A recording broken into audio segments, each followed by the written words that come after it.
Hey, good morning, everyone. Well, we're just getting started a minute early. You all are the early birds. I appreciate it. More people will be coming in. Hey, just a quick test because I recently changed my team settings. Would someone mind just sending a chat and I want to see if it comes through, make sure it's working. So you could just say good morning, hello, whatever you want in the chat. Just show me that it's working. Hey, Lothar, thank you. Perfect. All right, good. It's always good to know because never sure if this is quite working, you're able to hear me, etc. Just so you know, I've got it set so that your videos will remain off. You don't got to worry if you're up early, still in the PJs, you're grabbing a cup of coffee. Your audio will work, so do keep it on mute unless you're asking a question or something. And we'll just give it a sec, let the room fill up.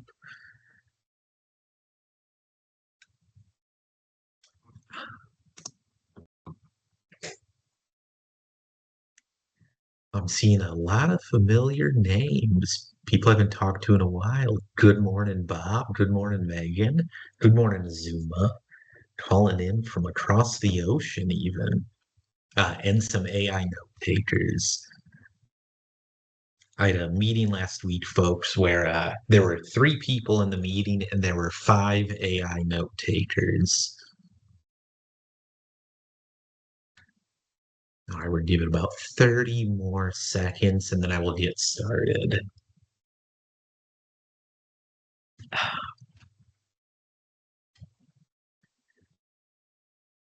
All right. Hey, good morning, everyone. My name is Frank Jaskulke. I'm with Avio Medtech. I know many of you, and I see some unfamiliar faces, so excited to get to know you at some point. Today, going to be given a presentation that some of you may have seen before, though recently updated, on some of the most common mistakes that in my career I've observed medtech startups make. And when I start this presentation, I always like to give the caveat that I am not the entrepreneur. I'm not in your seat. I'm an observer. What you do is incredibly hard, and I always appreciate that you let me be a small part of it. But what I have been able to do over the years is see lots and lots of companies that have had success and that have had failure and look for patterns, look for things that seem to come up and that others have validated as well as regularly coming up as failure points or common mistakes that might slow your path to market. So in just a moment, I'm going to pull up a presentation and go through it on some of the most common mistakes that I've observed over the years and ways you might think differently about them or approach it. As we're going through, ask questions at any point. It'll be in the chat function. You just type in a question. I'll try to pull it in right away. Or if it's a question that maybe anticipates something we're going to talk about, I'll say that and I'll pull it in a bit later. At the end, we'll have more time for conversation and for questions. And because I know I will get asked, this is being recorded. So you will have access to the recording afterwards. It'll get automatically sent out once Microsoft does its work. And if you want a copy of the slides, glad to share that as well.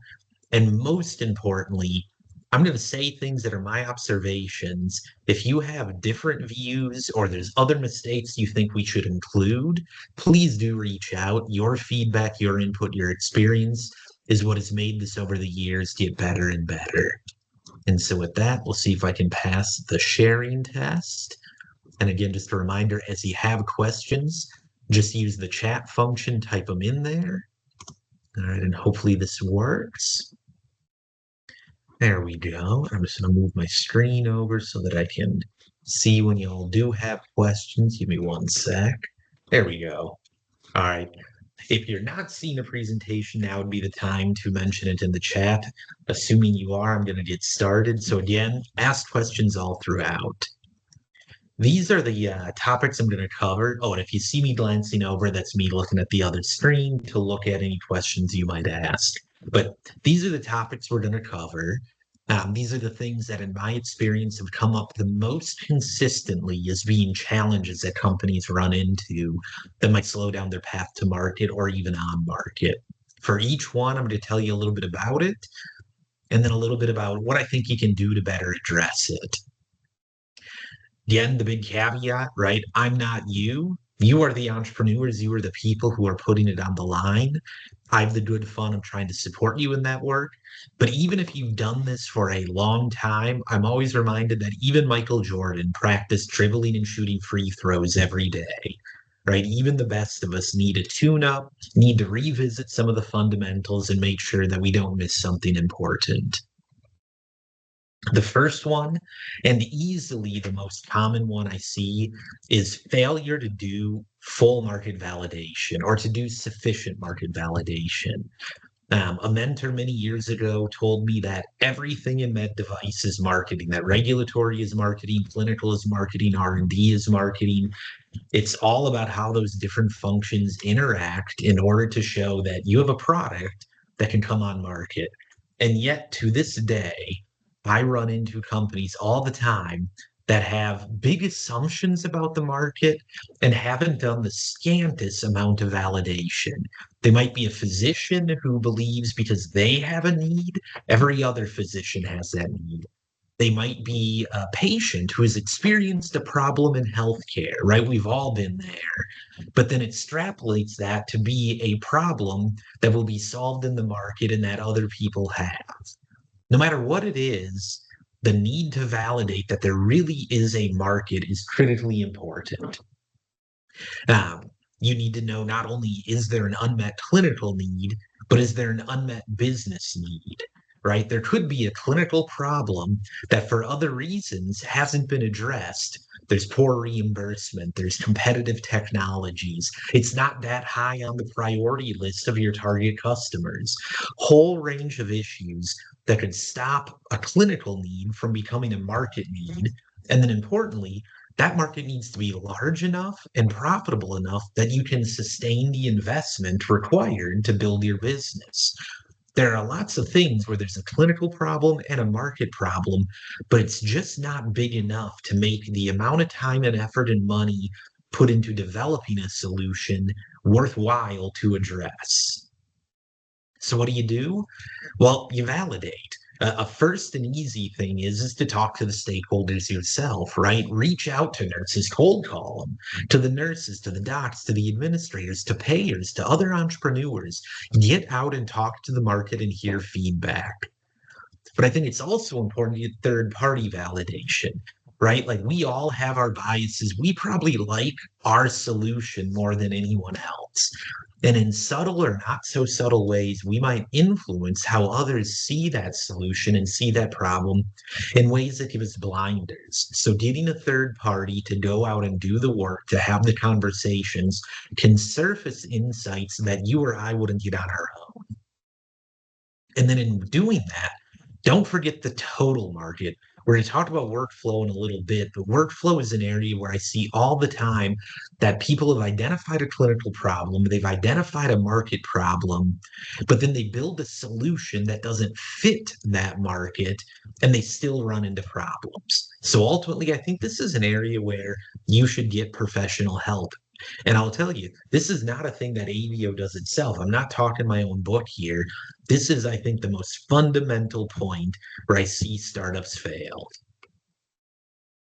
The second one, people and mission, right? Hey, Like, can I ask you a oh, question, Frank? yes, please. Yeah. So, if you go back to the slides, by the Yeah, way, thanks for doing this, and I 100% agree. Um, I was just wondering for some advice on talking to payers. Payers yeah. don't want to talk to startup companies. I mean, I tried it even with an established company with 50 million dollars in revenue, and I couldn't get an appointment to talk to anyone at the payer. This was, by the way, United Healthcare slash Optum. Any advice how you actually get to talk to them? Oh, yeah. I mean, and I'll talk more about this later, but I'll do two comments here. One, and this is me on a soapbox for just a moment. The medical device industry has done a really poor job of understanding health insurance. And so we treat payers usually as like, hey, you need to pay for my product versus treating them as a stakeholder in healthcare and trying to understand their needs and their problems. So this, in my experience, most device companies go to payers selfishly hey payer, you have money, solve my problem, versus hey payer, what are the problems you actually care about and would like to see solved?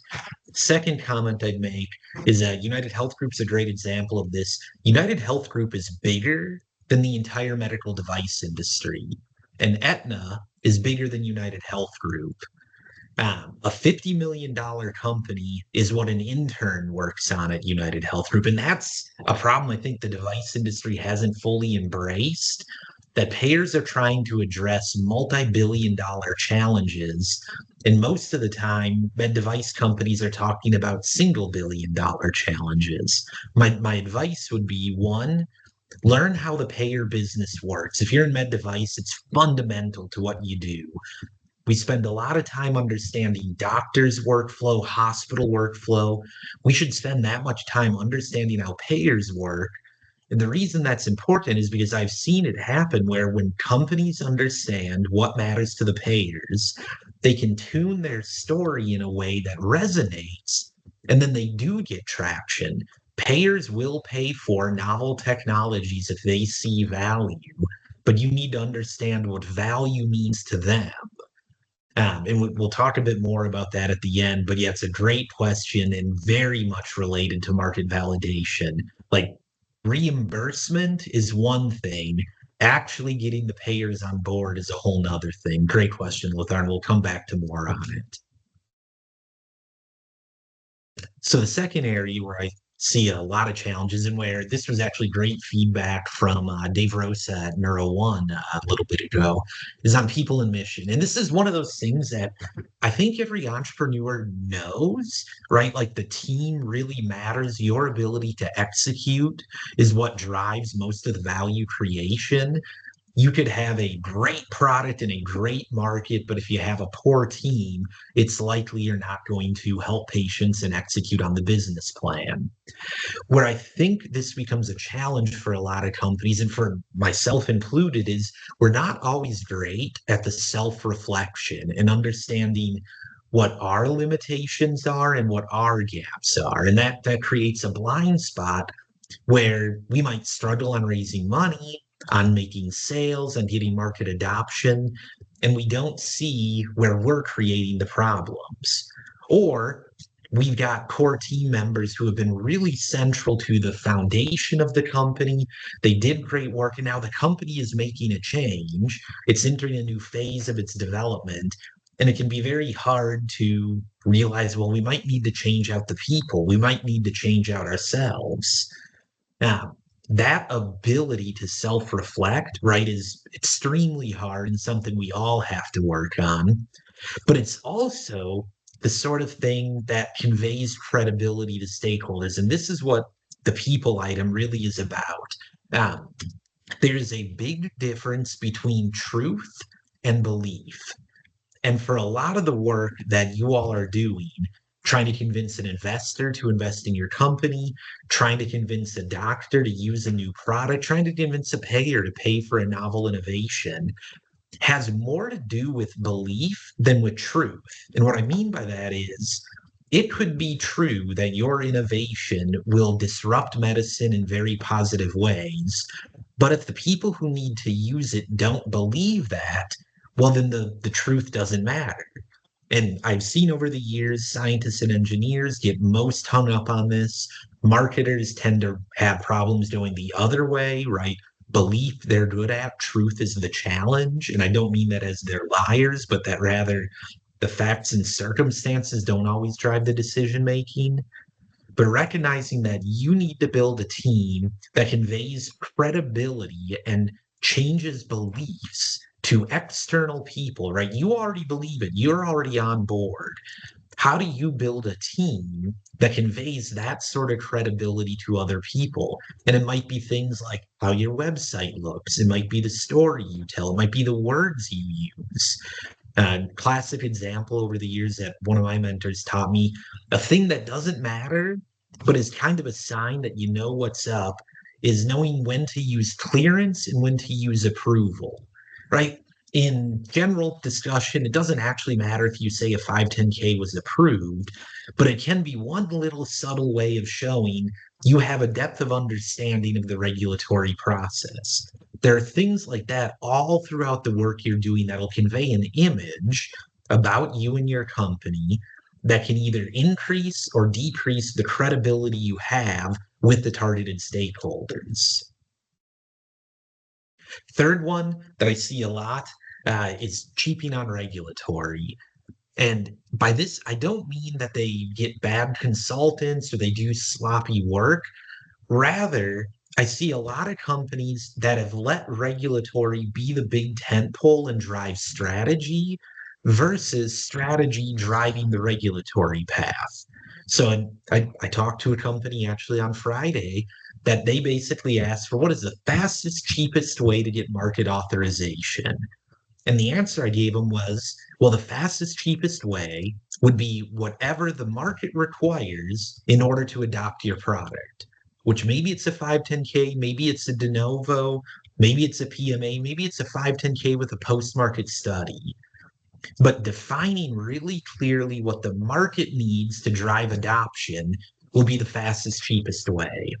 The mistake that companies sometimes make is they go, well, we could be class one. And if we do that, we can get on market very quickly and start sales. Or we could do a 510K with no clinical studies, and we'll get on market very rapidly and can start sales. They do that, they get on market, and then no one's buying. Right? There's a difference between the legal ability to sell FDA authorization and some customer wanting to buy your product. And if you haven't done that market validation work, you may not have the inputs that will tell you, hey, this is what the market requires. Thus, my fastest, my cheapest regulatory strategy is X, which maybe is not the fastest and cheapest regulatory strategy because you're doing some extra work, but that will save you a ton of time, save you a ton of money when you get to market adoption. And that's where my mentor had told me that everything is marketing. This is where it comes together. Integrating your go-to-market strategy with your regulatory, your clinical, your reimbursement, your R&D, all the different functions, so that everything you are doing is driving towards market adoption. And oh, by the way, when we go back to that prior one on credibility, the same sort of thing. If you have these functions integrated, you're telling a story to investors, to customers, to strategics that you're going to have lower risk, you're going to have a higher probability of adoption, and most importantly, a higher probability of actually benefiting patients. Related to that, and this Lothar starts to get to the payer discussion, is insufficient evidence. And I'll start on the payer side of this, but the general idea is I'm always surprised for how scientific and technical of an industry this is. How many times I'll talk to entrepreneurs where they'll kind of just say, like, oh, yeah, trust me, it works, or it's intuitive, it makes sense. Intuitive and it makes sense and trust are not the sort of levels of evidence that is required for FDA or for payers or for the market, right? There's a huge number of innovations coming onto the market every year, competing for attention, competing for payer dollars. The ones that have evidence tend to win. And now, evidence doesn't mean prospective randomized clinical trials and all of that stuff. It may mean that, right? That may be the evidence that's required in your space. Rather, it goes back to the market topic of having sufficient evidence, knowing the market, what do the stakeholders want to drive adoption, and then having that drive your evidence strategy, which may be clinical studies.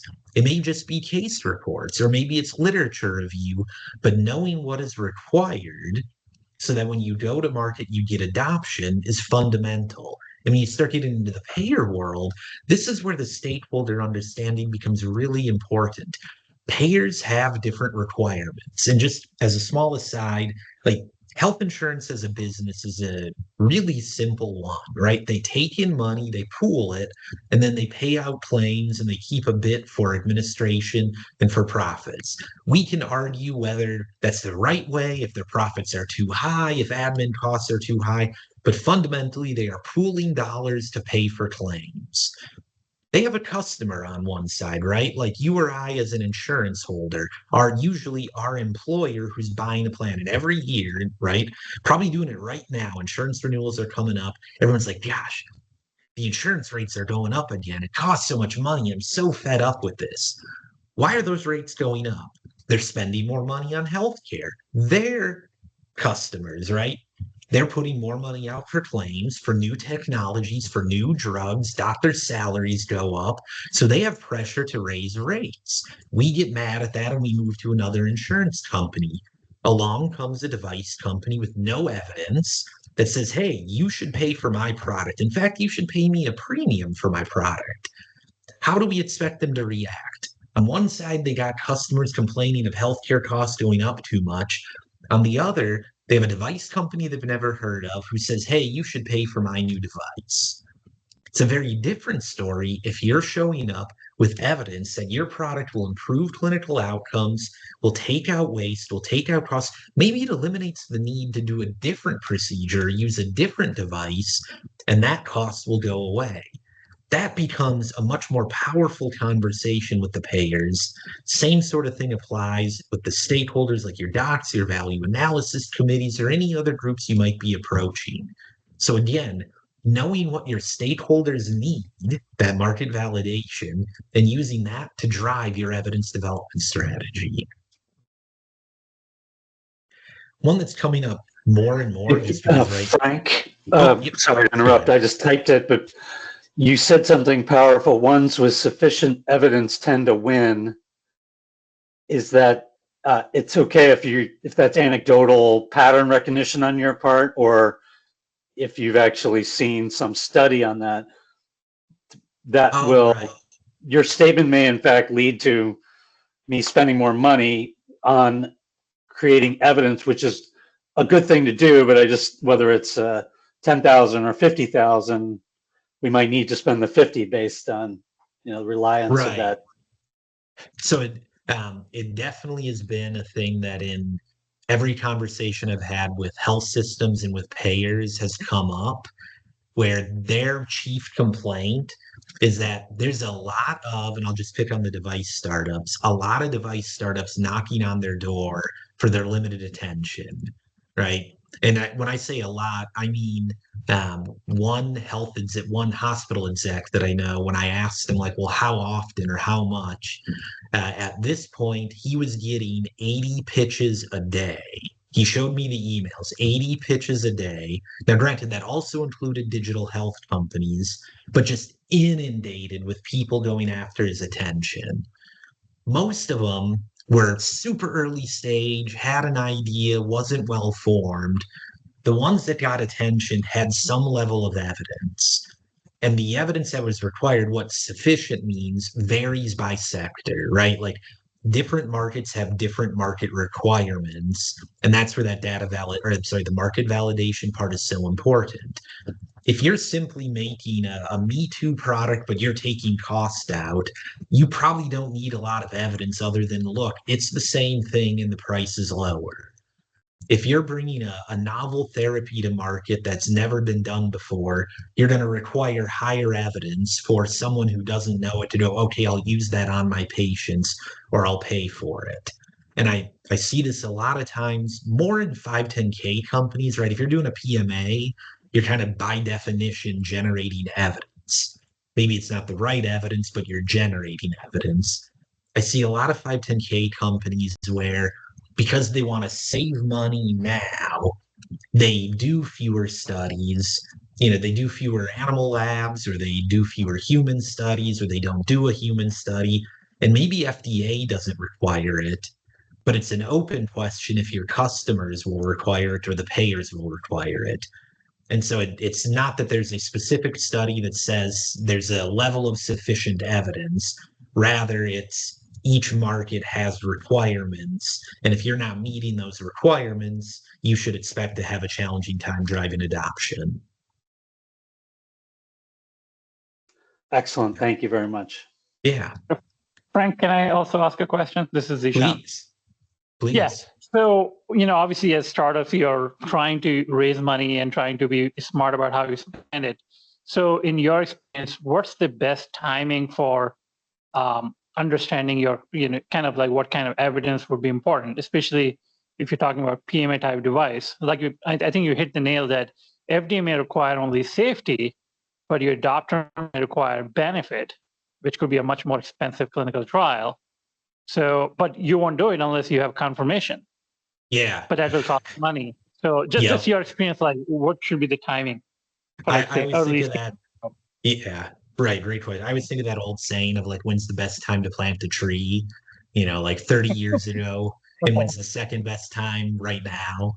Um, the companies I've interacted with over the years, and when I've asked them about this, usually it comes down to the best time is as early as possible when it's very cheap to get the inputs, right? So even at product conception, I've seen entrepreneurs where they're out trying to develop an evidence strategy and understand what are the market requirements.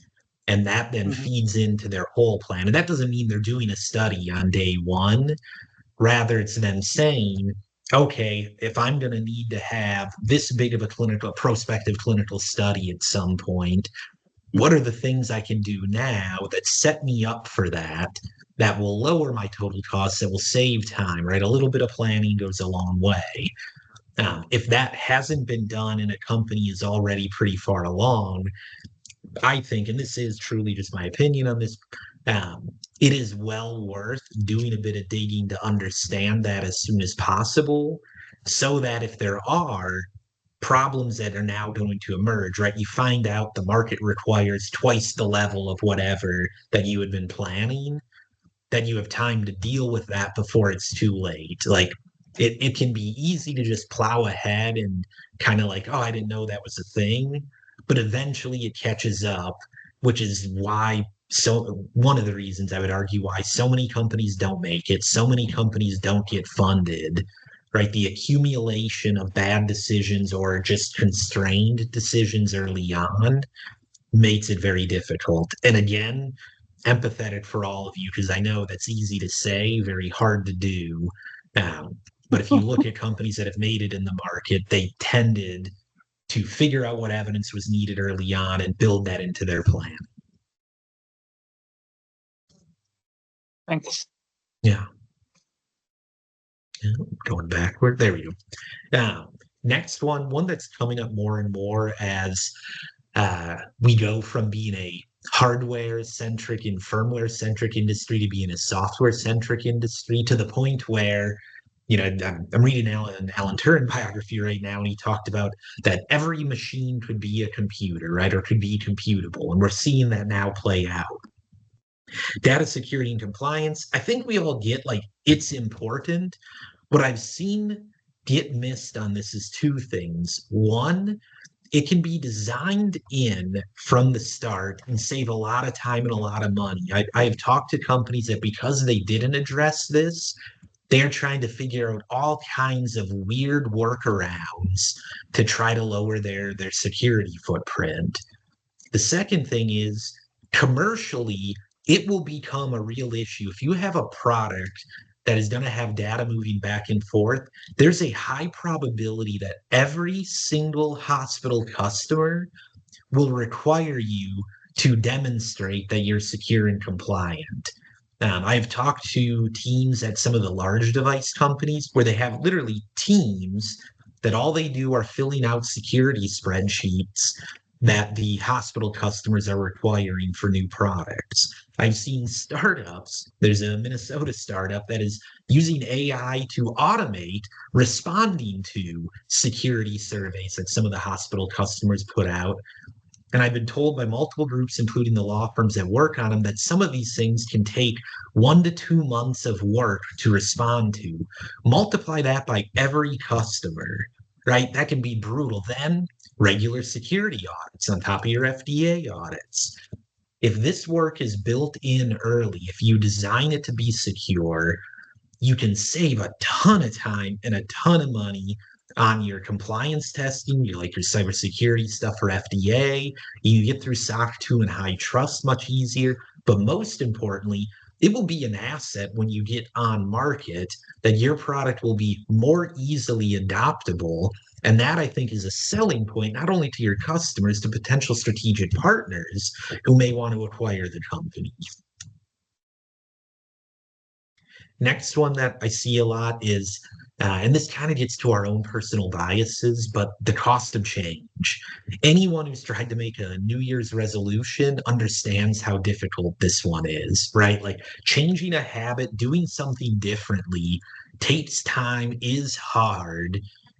Now imagine you're a surgeon who's done a surgery a certain way for 30 years, or you're a hospital administrator that has, managed the health system a certain way forever, or a payer that is paid for a certain thing in a certain way.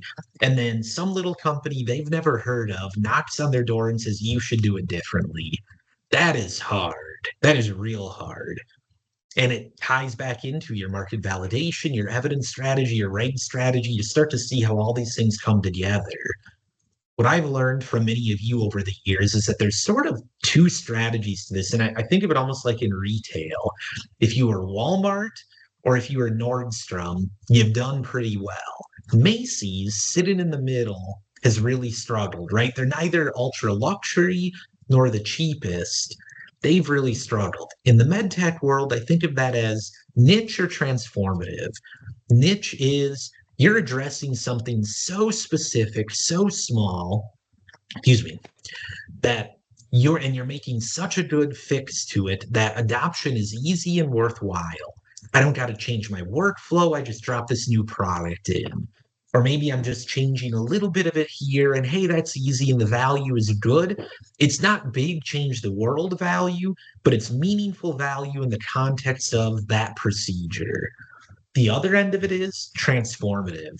Be something so different, but so big and impactful that it's worthwhile. Like right now, I think of histosonics in this space, a new modality for treating cancer that even though it is big and expensive and requires training, doctors are interested, hospitals are interested, payers are interested because the evidence is there or developing to be there to show, hey, this could make a big clinical impact, and thus the investment is worth making.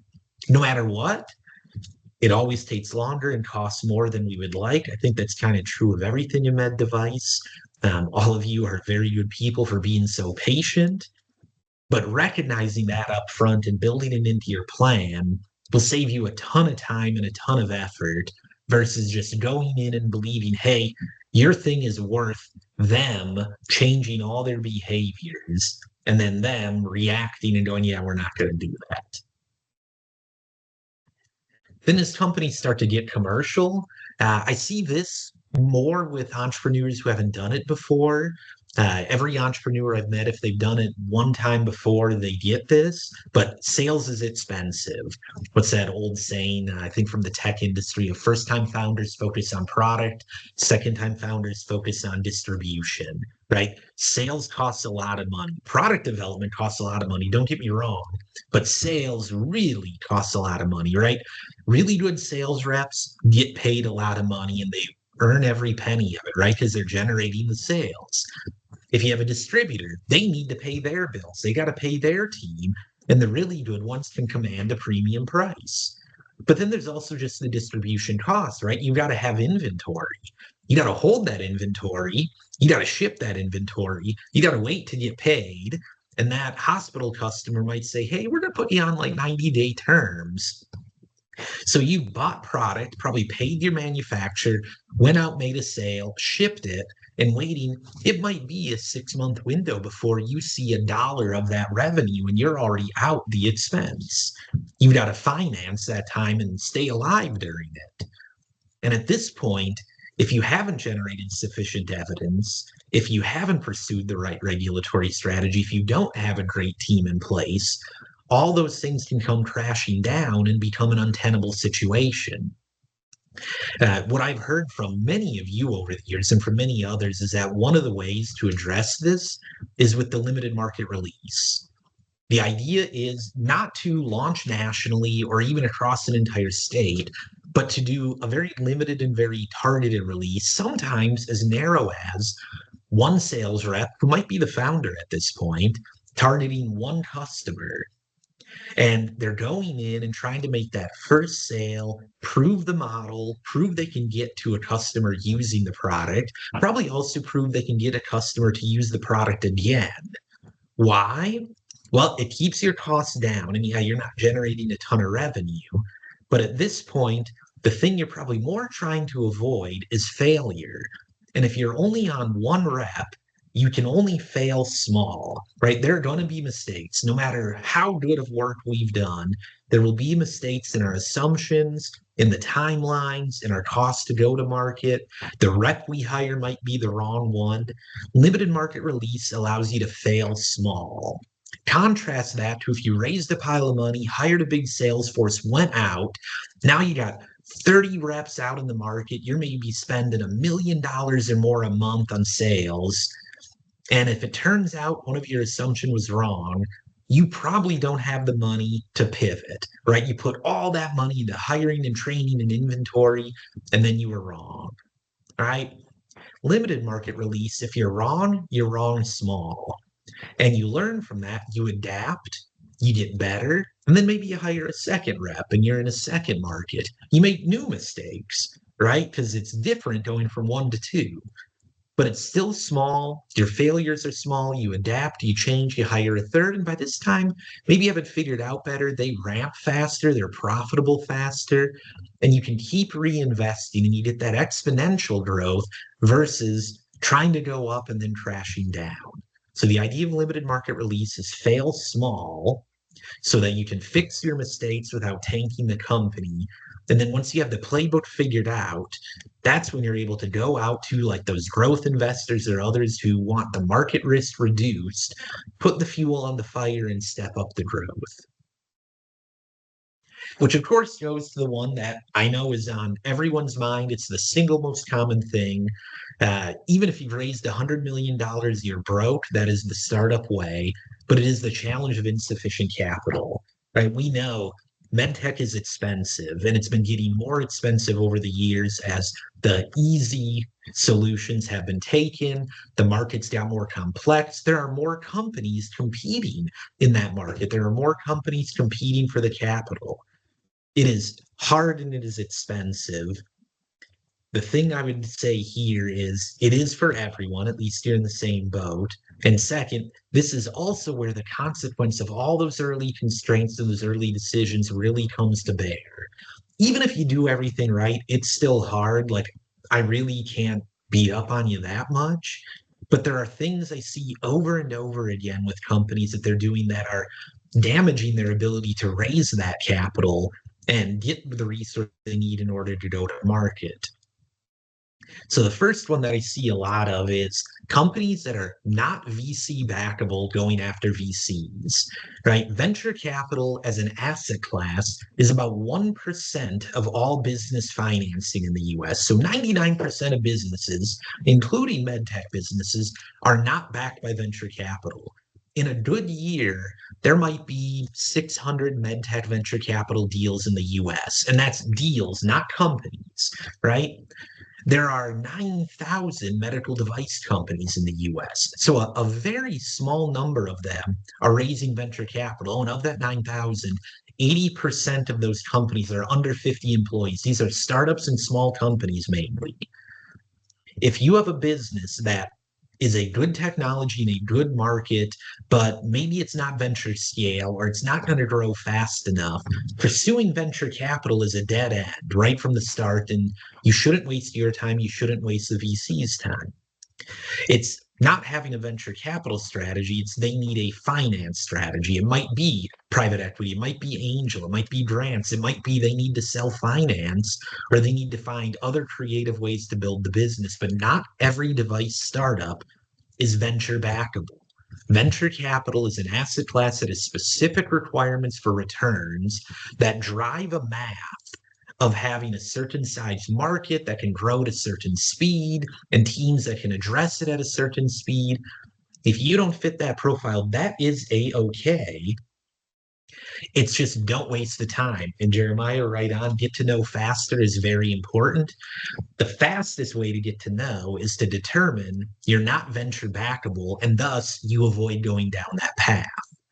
If you are venture backable, right, different story. But the first mistake that I see companies make is that they actually aren't a venture backable company, right? They have a worldwide market that's $250 million in size. You really can't build a business that can have an exit the size that a venture capital firm would want. Or they have a market that just isn't growing, it's shrinking, and the competition really stinks. Maybe VCs aren't going to want to back that. If that's the case, don't spend your time and energy pursuing a dead end. The second part of it is I see a lot of companies where, kind of like the payer discussion, they are not thinking about their stakeholders' needs, right? When you go to an investor, an angel, or a VC, you are asking them to give their money or their investors' money to you, right? Put yourself in their shoes for a minute. How does their business work? How are they compensated? How are they motivated? What are their negative incentives? Are you adjusting your pitch, your business to fit their needs, right? You're asking for their money. They are going to drive some of the decision making. And when I've talked to investors, and this has been true for 20 years in my career, the number one thing they say is team. And it comes down to belief. Do they believe that the team they are seeing is capable of taking their money and executing on a plan that will generate a superior return? If they don't believe that, then it kind of doesn't matter if the market is great and if the technology is life changing, right? They don't believe you can execute on it. If you work on things that improve your credibility, you're going to get much further with investors. It's still hard, right? I will always caveat with that even in the best of circumstances, it is hard.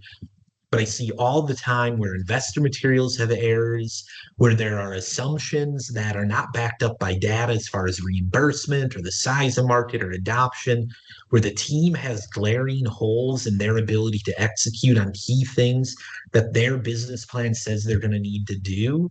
It's not that you have to have every single thing figured out on day one.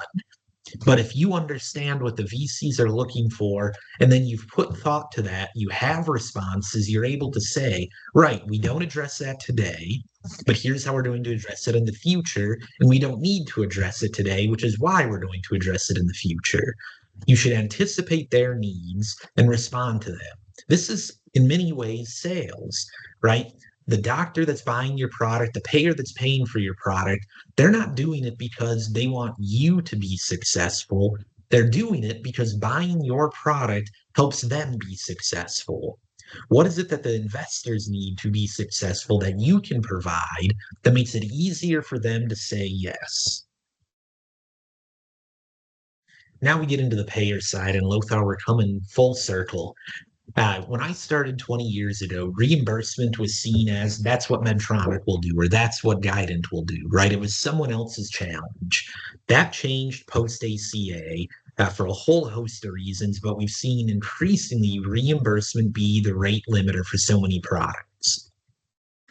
So much of what ends up going into reimbursement ties back to all those other things. Payers want to pay for things where there's a real problem and they can get a solution to it, which means you need a validated market. You need a product that's got the right regulatory strategy. If you go and read payer policies, often they will say that if it's not an FDA cleared or approved product, then it's considered investigational. And that may sound obvious, but I've seen tons of companies where they try to pursue a class one strategy. And then the payer policy says, well, it needs to be FDA cleared or approved with a 510K, right? And if you don't have that, well, the payer policy told you you're not going to get paid. They haven't built the clinical evidence to the standards that the payers want, right? And that doesn't mean you always have to be doing big, giant studies, but it may mean you need to be really clear on the economic value and the clinical value that your product is creating. And that if your product isn't creating economic value, then you need to have a story about why that's sufficient, right? Don't be surprised if you have a product that is incrementally better than something on the market, costs a lot more, requires a change in workflow, that the payers are kind of unexcited about it. The payers don't care about a 15th way to solve a problem. What they want, and I kid you not, I've talked to payer after payer after payer when I was at Medical Alley, They want things that improve the standard of care, take costs out, and that allow them to treat patients who aren't currently receiving care, right? If you're able to do those things and prove it, not just it makes sense, not just trust me, you'll have much more constructive conversations with them. I mentioned this already, that United Health Group is bigger than the device industry. Why does that matter? It matters because they're trying to solve very large problems. One of the not easiest, but maybe best ways to get a payer's attention is to work on a big problem or a problem that has a really high cost, even if in aggregate is small. If it has a high individual cost, right? Think of like transplant medicine. Those sorts of things get their attention because small volume but super high cost, well, that could affect one of their customers who all of a sudden has a big claim in 1 year and now their insurance rates go through the roof. Or if it's something that is a huge volume and in aggregate, there's a lot of activity and a lot of cost. They want to find ways to take that cost down, make it simpler. They will even work on paying for things in different sites of care, different modes of care, if you can bring them evidence, if you can tell them a story and show them proof that what you do will make an impact on the values they care about. And that's why if we go all the way back to market validation, the thing I would encourage is including them in your stakeholders. And that doesn't mean you have to go and talk to someone who's at United, right? For those of you who are in Minnesota, you probably got a neighbor who was at United. And if you're in different markets, there are probably people who were at the payers. Go and talk to the former payers and learn how health insurance works. Have those as inputs into your product development, into your clinical strategy, and you'll start to have much more constructive conversations with the payers.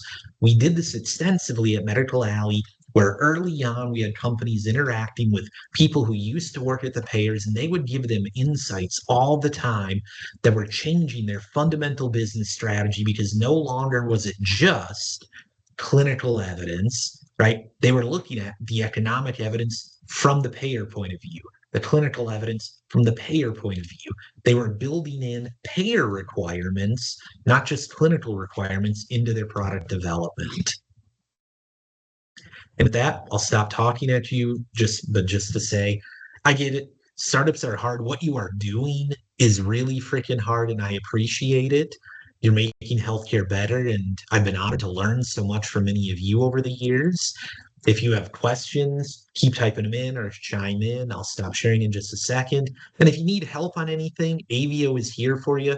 We only work with startups. We only work with small companies. We're founded by one of you, a serial entrepreneur.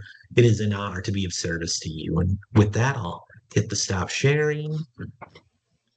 See if there's any questions I missed in the chat. Looks good there. Frank, I have another question. Please.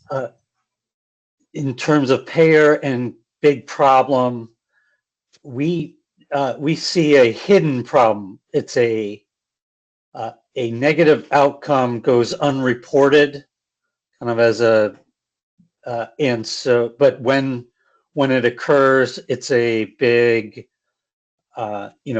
insurance problem for for everybody, because there's a death happens or something that could have been prevented, for example. Yeah. So without getting into the details of the thing, bringing this up with a payer, like, hey, you want this procedure and device because you're paying money to insurance companies for the failures. Our device, this is a portion of our pitch. This is not the main. Yeah. Our device could prevent failure and expense on the insurance side if discovered, type thing. Kind of, it makes me think of the apps that auto insurance use now. They tell you to put an app on your phone for safe driving. That's kind of what. Yeah. We could go this direction. We're not really sure it's the best, but it's kind of like, hey, if you apply this procedure, it's like putting that app on your phone. No one really likes it, but it does save money, save lives, but it does work. I don't know. Any thoughts on that part of the industry? Yeah. So one, you have to prove it. There are lots of things where, like it Hard to makes prove. sense, but it needs to be proven. Mhm. Two, you need to demonstrate that it's happening at a high enough rate that your intervention is worthwhile. So there are things that, like making this up, if there's a 0.1% incidence, but that incidence costs a ton of money, it may still be very hard to drive adoption on, the 100% of procedures you need to do to create value.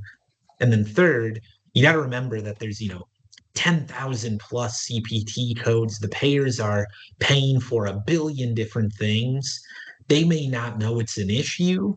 You then need to put that story together to help them understand and build awareness of the issue, kind of a market development effort before a marketing effort. If you can connect those dots, you might raise that issue for them such that they do want to pay for it. But yeah, you got to prove it, and you got to prove it's worth doing the work. Not just that, right? Like, hey, the math works when it happens, but that it happens enough for the math to work. That's great. Thank you very much. Mhm. Yeah. Any other questions or comments? Frank, Zishan again. So you made a comment about, when it comes to investors, they look at the team, they look at, either they believe the team can execute or, so what are some of those, like diving a little bit, what are some of those attributes they're looking into the team? I mean, not everybody can be, had 5 successful previous startups. I'm sure that's probably what they're looking for, but not having that, what are the key what are the key attributes, and what should young entrepreneurs should strive for to create a team that looks attractive? Yeah. I guess that's the question I'm getting at. The things I've been told by different investor groups are, so ultimately it's their belief in the ability to execute. One part of that is storytelling. This is where like scientists can be really good at this if they adjust some of their thinking, because right, they have to defend their thesis, they have to argue for a case, but they're telling a story. Marketers obviously can be good at this, but that storytelling piece is a really key part of it. The second is who you surround yourself by. So if you or if the team doesn't have that like experience, that track record, do you have a board of directors that does? Do you have advisors that do? Do you have consultants that do, right? Can you surround yourself by other people who, hey, if they're involved, it implies credibility. It's social capital, right? And it can be lent. The third is putting your resources, your website, your pitch deck, your other materials in their language. So I see a lot of companies where they tell a really great story that would be interesting to other people like them, but they haven't translated it in a way that is relevant for the people they're trying to influence. And then the final one I would say is being really upfront about gaps. This is like an old sales technique, but admitting your faults and telling people where things will go wrong is a great way to build trust. And if you can build trust, you then can demonstrate, right? Like, hey, I told you this was a thing. We were going to work on it. We made it better. See the progress I've made. Now you trust me more. That can help overcome some of the lack of experience that an entrepreneur might have. Thanks. Yeah. Okay. One last call for comments or questions. And of course, right, this is recorded. It'll auto send out once it's done. And if you want to reach out on anything individually, drop me a note. Your comments on volume, Frank, are really helpful. I mean, to hear 80 pitches a day is what we're folding into is very sobering, but really helpful to know right now, because we all think we are the only ones, coming in on a chariot. I know, right?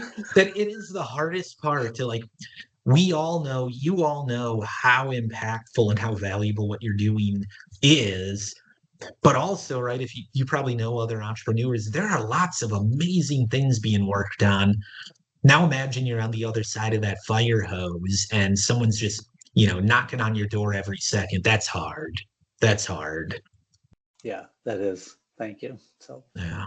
thanks. Hey, Hey, Frank, this is Mike McCormick. Great presentation. Hey, Mike. Yeah, thank you. On the 10 different rules. So tell us a little bit about, on these 10 mistakes, which ones does Avio help the most with and why? Thank you. And your bonus will be in the mail. No, thank you.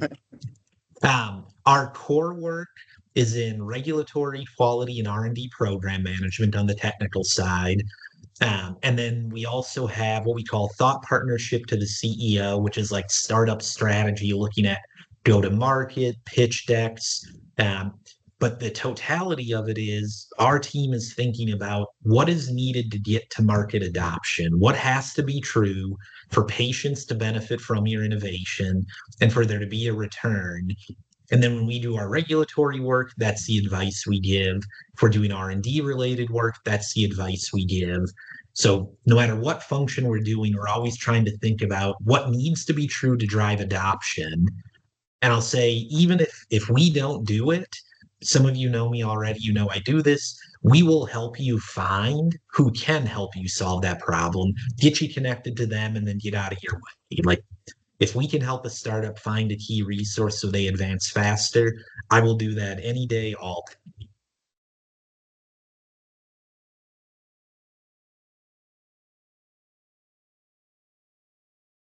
All right, folks, I think we are at the end of it. I really appreciate you taking your taking time out of your day today to join us. As other questions come up, you know where to find me. And we got another webinar coming up in a couple of weeks. We're going to be talking about leadership in startups, a topic a number of you have brought up. We'll have an outside presenter joining for that. And I hope you have a great Monday. For those of you in the US, enjoy the 4th of July holiday. Don't work too hard this week. I'll see you around. Thank you, folks. Thanks, Frank.